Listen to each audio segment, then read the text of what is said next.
السلام عليكم. معكم كارس ياسين. في هذا الفيديو غنتعرفوا على بعض الاخطاء اللي كيقوموا بها بعض السائقين قليلي الخبره.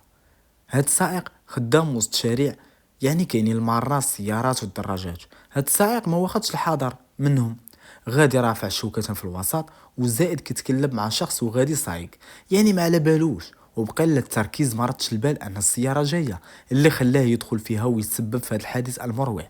كذلك مع هاد السائق الدراجه اللي باغي يدوز من تحت شوكتان، اصابه خطيره او الموت. اللي خاصك تعرف بان هادوك لي فورشيط راهم خطر اكثر من اللي انت كتصور، وكيتسببوا في حوادث للمارين وكذا لاصحاب السيارات والدراجات.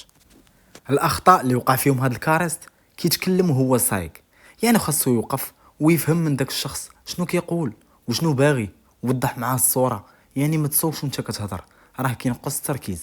ثانيا، لي فورشيت، القاعده وهي خاصهم يكونوا دائما قراب من الارض، سواء محمل او لا.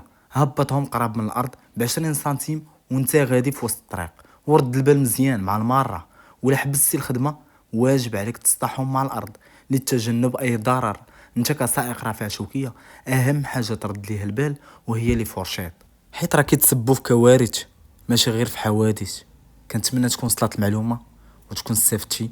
ما تنساش دعم الفيديو باللايك وتشترك في القناه اللي مازال ما اشتركتيش، ونتلاقاو في درس اخر ان شاء الله.